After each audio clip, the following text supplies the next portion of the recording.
gente teve uma quantidade razoável de pessoas no culto passado. Umas 60, 70 pessoas.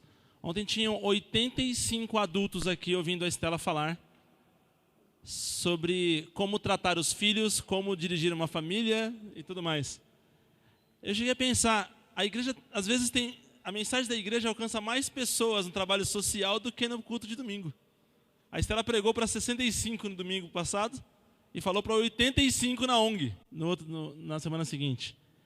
Às vezes o que a gente faz fala mais do que o que a gente fala. Às vezes nossas obras falam mais alto do que aquilo que a gente está dizendo. Vamos orar novamente? Feche os olhos comigo. Senhor Deus, abra os nossos corações e nossas mentes, Pai. Que cada um possa se enxergar. Que cada um possa se ver, Pai. E cada um possa se avaliar. Nós queremos ser melhores servos do Senhor. Nós queremos ser melhores servos para o Senhor. E nós queremos te pedir, Pai, que o Senhor fale com cada um de nós a sua expectativa hoje. Em nome de Jesus, Senhor Deus. Amém, Senhor. Amém. Eu quero falar hoje sobre protagonismo. Você ser um protagonista na sua vida. Então, queria começar primeiro explicando o que é um protagonista. Quem gosta de filme? Eu gosto de filme. E aí, todo filme tem um galã, ou uma... Aí vocês não colaboram comigo, agora eu não sei como é que fica galã e feminino. Eu acho que fica Estela, quando fica. A pessoa bonita, a principal, acho que... Todo filme tem uma Estela, assim. Mas... Geralmente tem uma pessoa principal, um grupo de pessoas, né? E coisa que eu detesto é quando o protagonista morre no meio do filme. Oh, que raiva que me dá quando eu descubro algo desse tipo. Ou quando eu estou lendo um livro e você já sabe o final do livro. Dá uma raiva. Porque o que te anima é você estar se sentindo a pessoa, não é assim?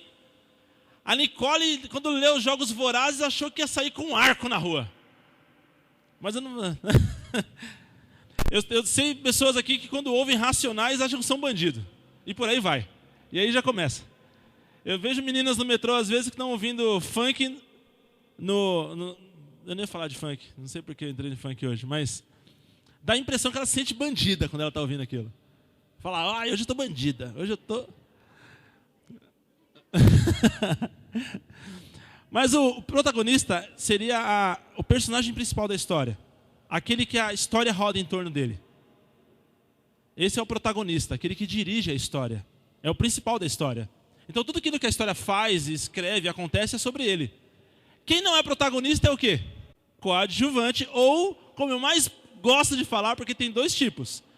Figurante, porque tem o protagonista, tem a segunda pessoa aqui que interfere com o protagonista na história, e tem o povo que está no fundo, sabe? Assim, ó, você vai assistir a novela, tá lá o galã e a Estela da novela assim, estão na mesa, comendo alguma coisa, é o protagonista, a mulher bonita, e aí atrás tem um bolo de gente que você não sabe quem é. Se você for assistir a novela da Globo, vai perceber que geralmente são as mesmas pessoas. Eu descobri que tem um curso de figurante. Sério, a pessoa fica andando no fundo e fica aqui conversando nada, assim, sabe? Então ela sorri, ela chora aqui no fundo, ela derruba as coisas, porque ela é um figurante. Então tem o protagonista, tem os coadjuvantes que participam da história, e tem os figurantes no fundo. O povo que é quase paisagem. Não é isso? E aí eu te falo assim, hoje, quem é o protagonista da sua vida? Quem hoje está na história principal da sua vida? Porque eu vou falar para vocês, aquele dia, sabe aquele dia feliz do Rogério? O dia que o Rogério acorda de manhã, ele vai na academia, ele vai andar de skate, ele come pizza, ele toma Coca-Cola, toma H2O, toma sorvete, assiste um filme à noite. Naquele dia, tem até trilha sonora no fundo. O que acontece? Tem um dia que eu estou vivendo assim, que parece que eu estou num filme. Parece que eu sou um videoclipe da MTV, assim, o cara bonito, esportes, ação, e a música tocando no fundo, e sempre tem uma batida forte no fundo. Entende isso? Porque eu não quero ser figurante na minha vida. Eu não quero ser coadjuvante na minha vida. E eu quero reconhecer quem é que fez o livro da minha vida. E deixou o cenário aberto para que eu possa interferir e tomar decisões. Eu quero reconhecer o papel de Deus e saber o meu papel na minha vida. Vamos ler uma história? Abra sua Bíblia em Juízes capítulo 6. Juízes capítulo 6. Eu quero falar um pouco sobre Gideão. De novo os israelitas fizeram o que o Senhor reprova. E durante 7 anos, ele os entregou nas mãos dos midianitas. Os midianitas dominaram Israel. Por isso os israelitas fizeram para si esconderijos nas montanhas, nas cavernas e nas fortalezas. Sempre que os israelitas faziam as suas plantações, os midianitas, os amalequitas e os outros povos da região a leste deles as invadiam. Acampavam na terra e destruíam as plantações ao longo de todo o caminho, até Gaza. E não deixavam nada vivo em Israel, nem ovelhas, nem gado, nem jumentos. Eles subiam trazendo seus animais e suas tendas, e vinham como enxames de gafanhotos. Era impossível contar os homens e os seus camelos. Invadiam a terra para devastá-la por causa de Midian. Israel empobreceu tanto que os israelitas clamaram por socorro ao Senhor. Quando os israelitas clamaram ao Senhor por causa de Midian, ele lhes enviou um profeta que disse: assim diz o Senhor, o Deus de Israel: tirei vocês do Egito, da terra da escravidão. Eu os livrei do poder do Egito e das mãos de todos os seus opressores.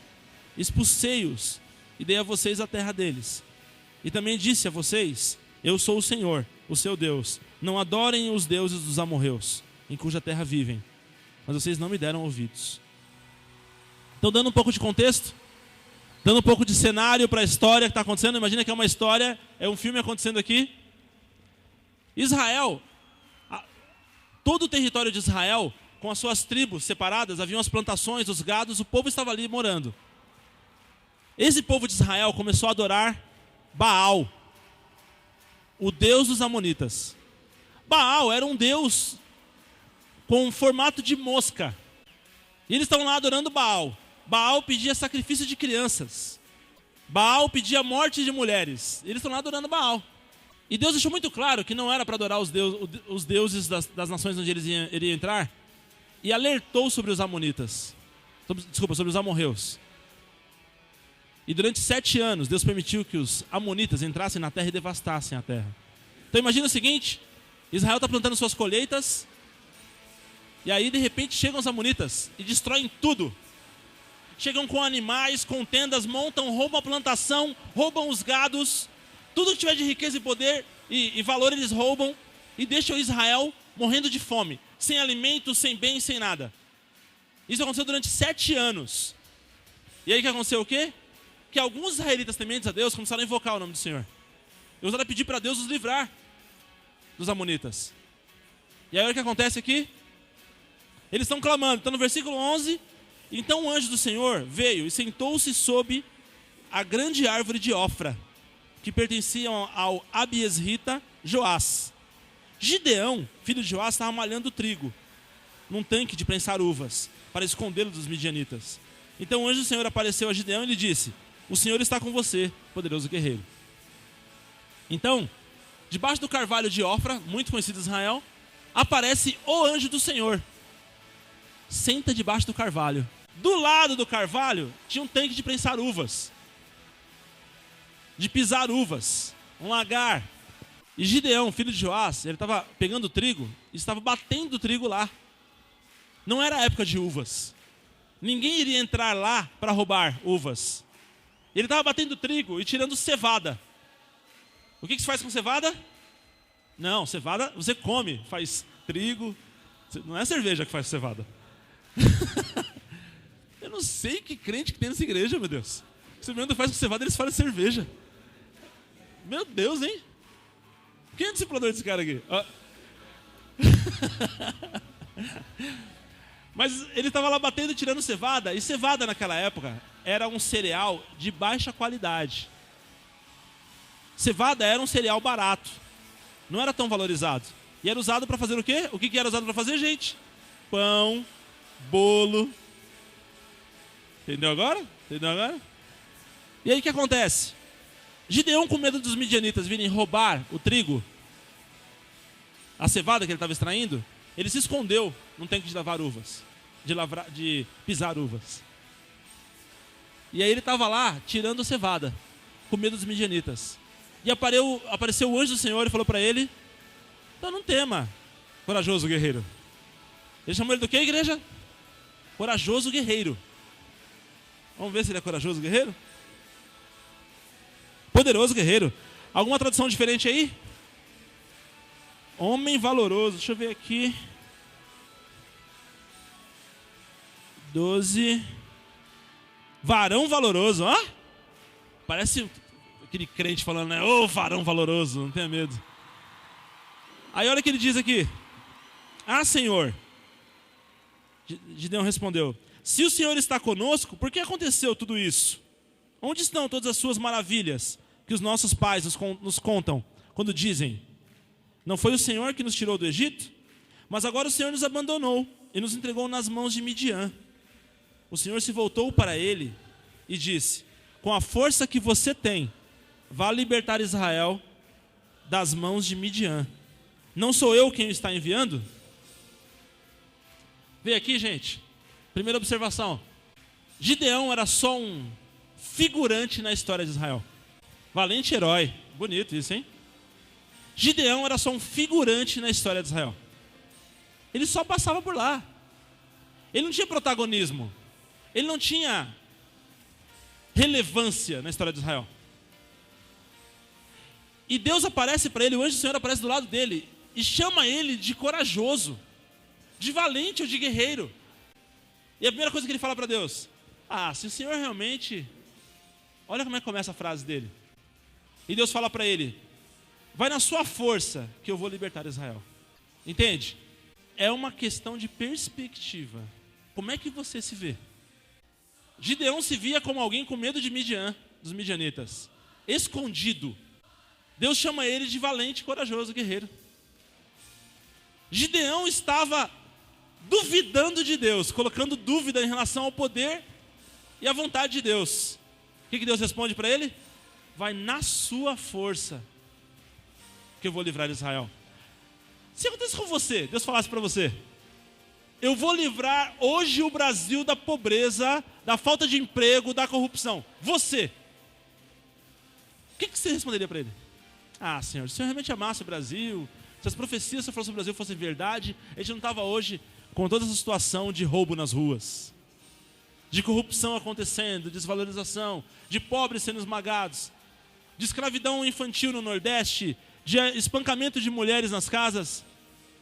O que você responderia para ele? Olha a resposta aqui.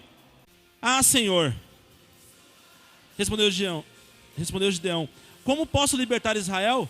Meu clã é o menos importante de Manassés, e eu sou o menor da minha família. Olha a resposta de Gideão. Deus fala: Gideão, vem, seja protagonista na história de Israel. Seja protagonista na sua vida, porque hoje você tem medo dos midianitas. A resposta dele: Senhor, o meu clã, a minha turma aqui, a minha família, é a menor de Manassés. E eu sou o menorzinho ainda da minha família. Senhor. Entende? Você que é crente entende isso, ó. 12 tribos de Israel. No final, a tribo de José tem meia tribo para cada lado: Efraim e Manassés. Das 12 tribos, ele está na tribo de José. A tribo de José é dividida em duas: meia tribo Efraim, meia tribo Manassés. Da meia tribo de Manassés, ele é do menor clã do Abiesrita Joás. E da família dele, ele é o mais novo. Todos os argumentos para dizer: Senhor, chama eu não, chama outro. Senhor, deve ter algum cara grande, alto, loiro ali na frente. Senhor, deve ter um cara fortão da outra família ali. Senhor, chama alguém de Judá. Senhor, chama algum guerreiro forte.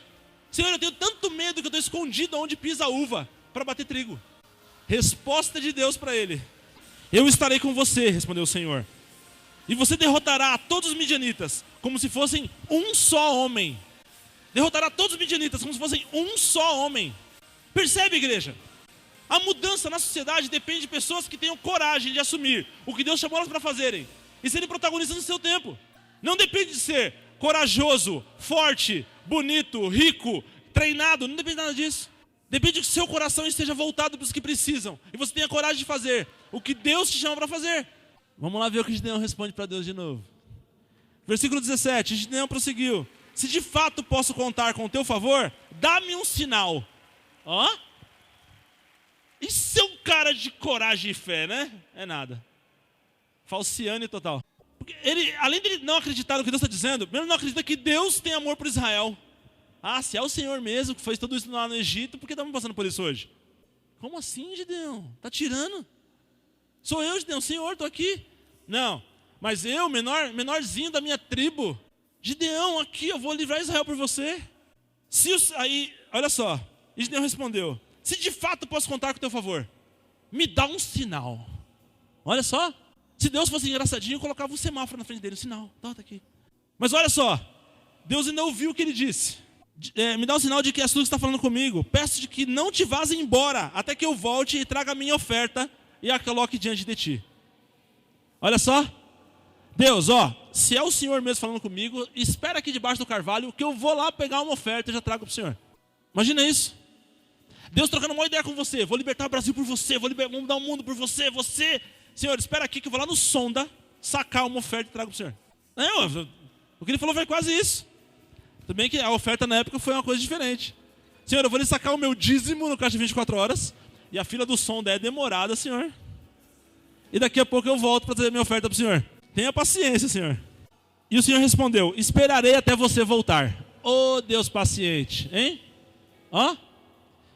Gideão foi para casa, preparou um cabrito e com uma roupa de arroz fez pães sem fermento.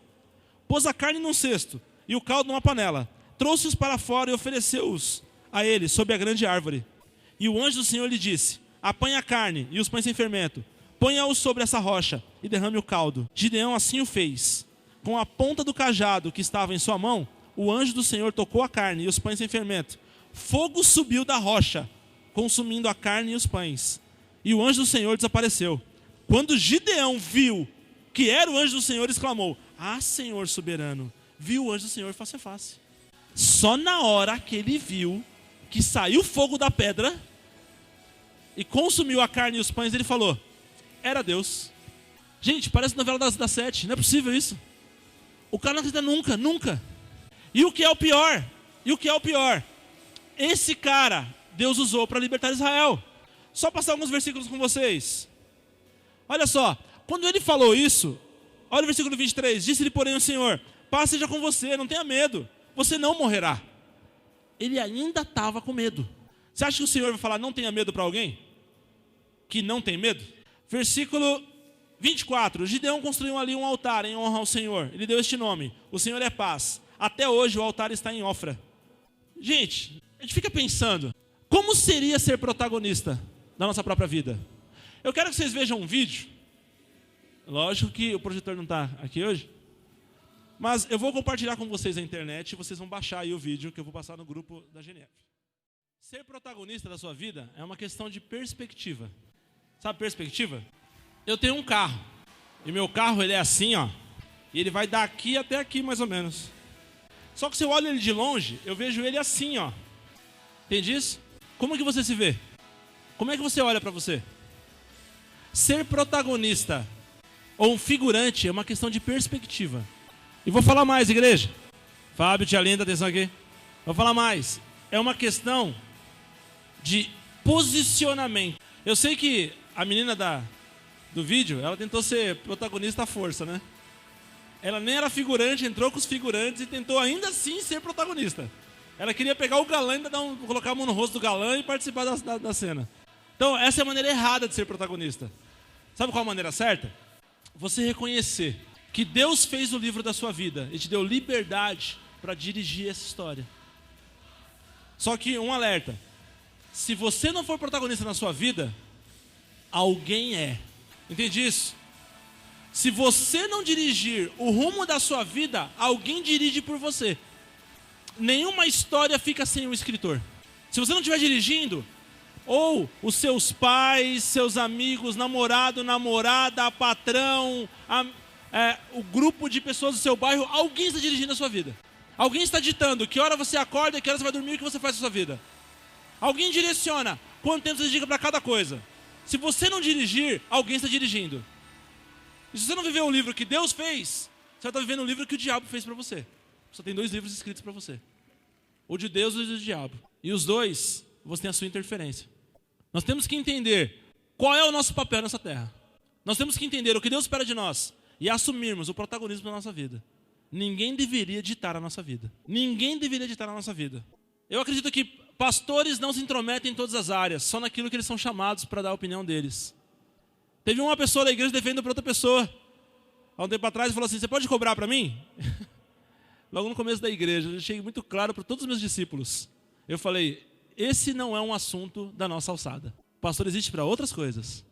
Eu lembro que naquela época eu falei para todos os meus discípulos isso para servir de exemplo. Nós não entramos em assunto que não é nosso. Eu acredito que discipulado é influência, não é ordem, é baixo controle. Por quê? Cada um tem que ser o protagonista da sua vida. Nós podemos direcionar a pessoa nos melhores passos que ela pode dar. Quem dá os passos é ela. Nós temos que entender o livro que Deus fez para nós vivermos. E qual é o passo de cada dia que eu tenho que dar. Você quer ter uma ideia de perspectiva? Igor, vem aqui, por favor. Vem aqui, cunhado, chega aqui. Me ajuda num exemplo aqui. Eu quero que vocês entendam isso aqui, ó, como perspectiva. Igor, vamos lá. Me ajuda a esticar esse fio aqui. Pensa que esse pedacinho vermelho aqui é a sua vida. 80 anos, no máximo 100. Isso aqui, ó, é o tempo da existência do universo. Vai lá, Igor, leva lá. Eu não sei o quanto você achava que dava para se preocupar com esses dias que estamos vivendo. O quanto você achou. Quando no momento que você olha para essa linha, e você sabe que a sua vida é aquele risquinho vermelho aqui, ó, dentro do que se chama eternidade, acho que você agora sabe o quanto a sua vida significa no universo. Para você passar essa vida como figurante. Toda essa corda é a eternidade. Ser protagonista é uma questão de perspectiva. Olha para o tamanho da eternidade. E olha para o que significa a sua vida. Você quer desperdiçar esse tempo de vida sendo figurante? Tendo papéis secundários nesse mundo? Entenda? O maior protagonista que já viveu foi Jesus. E ele deu a vida dele pelo que ele acreditava. Que eu e você poderíamos ter comunhão com o Pai. O grande protagonista da história da humanidade foi Jesus. Ele acreditou que nós poderíamos ter comunhão com Deus. Entregou a vida dele por isso. Eu vou te falar. Se você não tem pelo que viver, não tem algo pelo que você morreria, você não está vivendo. Você está passando os dias só. Acordar de manhã, tomar um café, fazer um devocional, ir para o trabalho, voltar, descansar um pouco, estudar, fazer alguma atividade relevante. Se não tem uma razão pela qual você morreria, você não está vivendo. Você está passando os dias. Você está desperdiçando aquele pequeno tracinho vermelho daquela fita que é a sua vida. Tem que ter uma razão pela qual viver. E ser protagonista é uma questão de perspectiva e de posicionamento. Posicionamento. Sabe qual é o meu problema com futebol? Futebol de campo. Quando eu jogava futebol mesmo, que eu tinha minha chuteira, que eu corria, eu conseguia correr, eu aguentava correr bastante, 90 minutos. E às vezes eu jogava 2 jogos, jogava o segundo quadro e o primeiro quadro. Eu corria bastante, mas eu tinha um problema com futebol. Meu primeiro problema com futebol é que eu não era tão bom com a bola. Esse é o meu problema com futebol. Uma vez meu pai foi ver eu jogar e eu fiz 2 gols. Ele falou, também, fica trombando nos caras, fazer gol. Vai andar de skate, ele falou pra mim. Então meu primeiro problema com futebol é que eu não era bom com a bola. O segundo problema é que eram 11 jogadores, eu queria participar de tudo. Eu queria participar na defesa, eu queria participar no ataque. Sou inquieto, não gosto de ficar no segundo plano. Como que você é na sua vida? Você está no segundo plano? Você está no segundo plano da sua vida? Alguém dita o que você veste, o que você faz e para onde você vai? Alguém dita onde é que você investe o seu tempo? Entenda? Se fosse fazer um filme sobre a sua vida, teria história para contar? Ou você seria só um coadjuvante da história de alguém? Pior, seria só um figurante passando no fundo.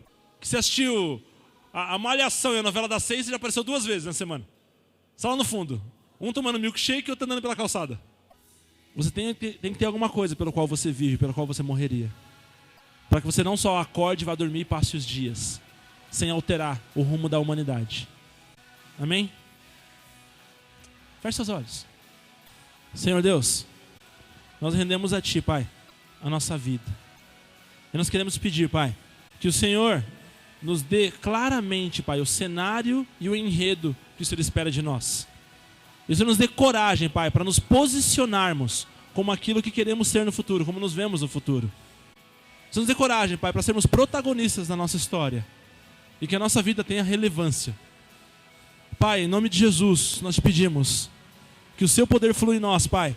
Porque não dá para esconder uma lâmpada debaixo da cama. Não dá para esconder uma cidade nas montanhas. Nós não queremos, Pai, ficar escondidos nesse mundo. Nós queremos cumprir o teu propósito para nós, Pai. E te agradar com as nossas vidas. Em nome de Jesus, Senhor Deus. Feche seus olhos e continue dizendo para Deus o quanto Ele é importante para você. Continue pedindo para Ele assumir a sua vida.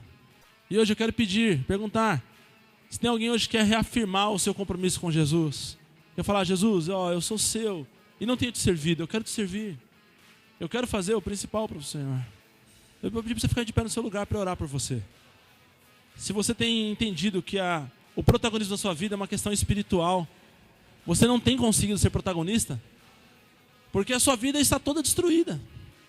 Porque a sua vida está longe de Jesus. Então eu quero te convidar a ficar de pé para orar por você onde você estiver. Porque eu acredito na palavra de Deus, quando diz que nós oramos uns pelos outros e somos curados.